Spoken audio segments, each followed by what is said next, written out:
Alright, impressions after riding the 2022 Indian Chief Dark Horse and how I think it compares to its barely smaller sibling, the Indian Scout Bobber. Now for reference, my height is 5 feet 10 inches, my inseam is 28 inches, and I weigh 173 pounds. Now my time with the Chief was short on Saturday, but I spent over 30 minutes with both the Chief Dark Horse and the Super Chief.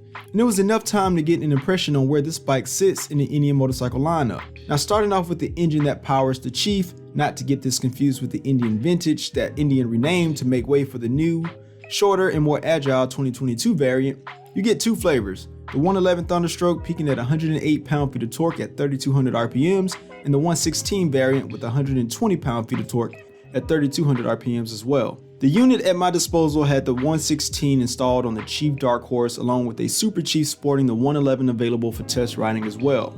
Now this isn't my first rodeo with the 116 considering I've experienced it multiple times on the Indian Chieftain along with its liquid cooled sibling, the Indian Challenger with the Power Plus 108. But this was my first time experiencing the 116 in a motorcycle coming in with a wet weight of 670 pounds and a shorter wheelbase. And I expected a smooth and refined power delivery from the 116 considering it's been available for a few years now, along with being careful on the new Chief given not only a higher power to weight ratio, but also since the roads were wet. And the Chief was set to standard mode versus sport to not only limit the throttle response, but to also keep traction on that 180mm rear tire when throttling down. But the ideal power mode in this situation would be Tour, but I left it alone to keep the throttle response somewhat quicker. And if you didn't know, the Chief, Chief Bobber, and the Super Chief without the 4-inch touchscreen ride command do have the power modes and rear cylinder deactivation via the navigation key located behind the left handlebar cluster. So if you don't want the touchscreen, you can still change the power modes to alter the throttle response and use the cylinder deactivation to turn off the rear cylinder to help with the heat dissipation when idling. This is very helpful when you're sitting at a stoplight during those summer months. Now the 116 performed just as you'd expect it in the Chief's chassis. It's hella quick and gives a very low down grunt that gave a sensation that was simply satisfying.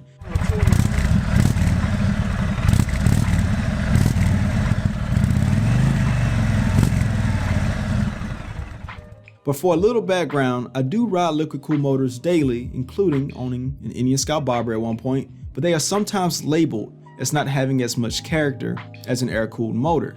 But I can say that the 116 in this chassis made me feel like I was riding on something special, even if for a very few excited moments of an impression. But the motor sits in the chassis like a piece of art with minimalist styling from the panels to the touchscreen displaying necessary rider information. And I know some of you would have liked to see the Power Plus 108 in a chassis like this with its higher horsepower, torque, and redline for outright performance, but we'll just have to wait for Indian to release that beast at another time. But for those of you questioning the cooling of the Thunderstroke, while it isn't oil cooled, there is an oil cooler option available on the Indian Motorcycle website. And I'm not sure whether this will fit the Chief considering the chassis is new, but either way, look out for it if you want that extra confidence in cooling or if you live in warmer climates.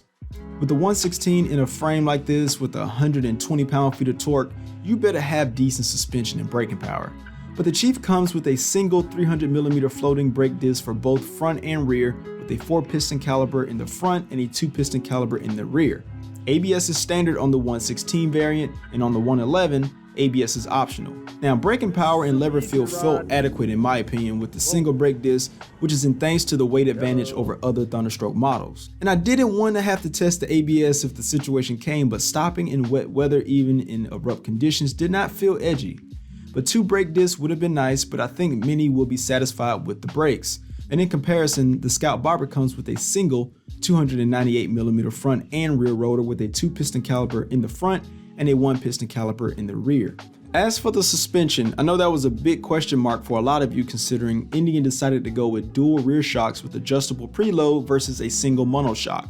Now a monoshock would have been nice like on the FTR 1200, but those tend to be more tedious to maintain long term or more costly also, and the selling point of the Chief is ease of access to components. But once I got on the Chief, the 3 inches of rear suspension travel that it has, while it could have been better, it felt adequate for the majority of the short time I had with it. The suspension is relatable to the Scout, which also has 3 inches of rear travel, where it doesn't feel as plush and absorbent as a big Tourer at 4.5 inches of rear travel, but it's a lot better than the 2 inches of rear travel on the Scout Bobber. And thankfully, the suspension on the Chief was good enough to not be at the forefront of my mind while riding, and it also soaked up enough front end bumps comfortably with its 5.2 inches of travel compared to the 4.7 inches of travel on the Indian Scout and the Indian Chieftain. And the only other Indian motorcycle that comes close to the Chief's front end travel is the Challenger at 5.1 inches. So confidently, I can say the front and rear suspension felt less jarring on bumps than the Scout lineup, but overall not better than the big touring models. Feel and comfort. As I mentioned earlier, I'm 5 feet 10 inches, 175 pounds with a 28-inch inseam. Sitting on the Chief for me was comfortable and I felt like it was home. My arms were extended comfortably on the stock bars and my feet were in a decent position. The mid controls took some getting used to and I found myself clipping the pegs a few times when picking my feet up. But I also got a bit too personal with the exhaust shield and was reminded how hot an exhaust can get. Oh God, I just burnt myself. Holy crap. That is hot. That is very hot. Oh my God, I did not. Damn.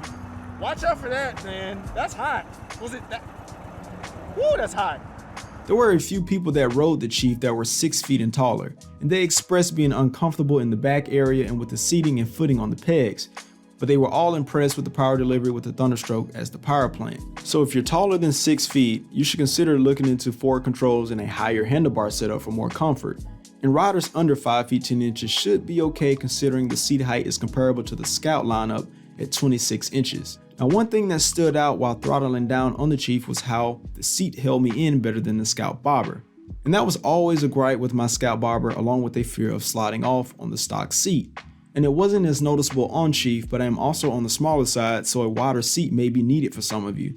But the seat itself felt adequate for a day of riding, but I know many of you would change that out for a better one for more comfort. But I also want to mention that even without the mud guard on the rear, I didn't have a wet back from tire splash after I was done. Now at highway speeds, Chief felt stable, even on wet roads. And maneuvering tight turns, including U-turns, didn't feel challenging or like a chore. I didn't feel much of a vibration when cruising in this rainstorm, so the dampening in the handlebars are doing their job. And wind buffeting was surprisingly manageable and didn't take from the overall experience. And as much as it made sense to turn around and go back because of the rain, I told myself, no, keep going, finish the route, and finish testing this Chief. Let's go. Get it done. But the Pirelli Night Dragons that come stock on Chief gave me confidence in light turns along with braking power while sitting in heavy traffic. That brings me to my next point, technology. The Chief Dark Horse comes jam-packed with tech including keyless ignition, LED lighting, cruise control, and a 4-inch Ride Command touchscreen. And I really love how well they put this all together.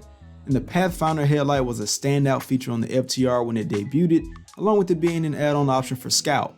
And on the display, you get information like the gear position, electronic speedometer, fuel gauge, and connected services like live weather and traffic information, turn-by-turn navigation, and Bluetooth control of your phone for answering calls and playing music. You can also cycle between riding modes to alter throttle response, activate cylinder deactivation for heat management, and change display screens to relay certain information depending on your riding mood. But these tech features were wanted by the community for Scout, including myself. And I remember wanting to buy an FTR 1200 for the screen and the cruise control cluster just to see if I could fit it on the Indian Scout Bobber. But unfortunately, the display and cruise control cluster on the Chief will not fit on the Scout Bobber. That's unfortunately incentive for you to upgrade to Chief if you want those features. But if you do go for Chief, Chief Bobber, or the Super Chief that aren't equipped with the 4-inch screen, again, you can still alter the ride modes and cylinder deactivation with the handlebar navigation button. Besides having the Thunderstroke and the Scout frame, I think the 4-inch screen is one of the biggest selling points for Chief, and I think they did a fantastic job considering how seamless it is to use the interface with both touch and via the navigation button. But I didn't have enough time with it while riding, but I can say that it responds well in wet weather and I had no issues seeing the display. For those of you looking to make Chief your own, Indian did a great job offering many OEM accessories on launch day. And I remember buying my Scout Bobber in 2017 and realizing that there weren't many accessories on the market. And a key factor in appealing to new riders and keeping current riders with Indian is offering those branded accessories to further enhance the quality of the ride. So if you haven't already, check out Indian's website and use their Build a Motorcycle feature to see how many accessories and customizations you can add to make Chief your own. And while the 111 and the 116 are refined motors for the Indian platform, all the current performance mods from Indian and third-party makers carry over. 585 cams or a supercharger, anyone? Overall, how do I think it looks? Well, I saved the styling for last as I know this is down to personal taste, but I love the look of it and it does feel like a bigger Scout. But I prefer the setup of the Chief Barber Dark Horse 116, and I can see myself on one with the knobby tires, the blacked out look, and the higher handlebar setup. And the new Chief reminds me a lot of the Victory Gunner, the Judge, with hints of the Octane since that is comparable to the Scout Barber. And we're starting to see that Victory DNA slide back into Indian styling, and I'm personally 100% for it. But there's impressions throughout this motorcycle that resembles others, but the overall idea is giving the Indian platform that mid-sized cruiser that the community asked for. And just as Indian released the redesigned Indian Chieftain and then the Indian Challenger, there were a lot of people upset with the design direction. But I recommend to many of you to at least see it in person, get a feel for Chief, and then make your own decision. So all of this said, who is the new Chief platform for? Considering there's the Chief, Chief Dark Horse, Chief Barber Dark Horse, Super Chief, and the Super Chief Limited, there's a flavor for every interested rider. And considering I just hopped on this bike for the first time, rode through the rain, and gave the 116 some beans and some rice, it still felt familiar but different considering it had the Thunderstroke and essentially a Scout frame. But I think a lot of you are going to like that. I also think the barrier of entry is lowered and the appeal of Chief with the tech features along with the refinement of the 111, the 116, and the slew of accessories available, it makes a great case for riders looking for something more above Scout without going full dresser like the bigger Thunderstrokes or the styling of the Indian Vintage. And also, bigger riders will benefit from the extra inches added around Chief to make it more comfortable. But the decision between the 111 or the 116 will come down to personal wants. However, I think a lot of you will be satisfied with simply the 111 if performance isn't a priority.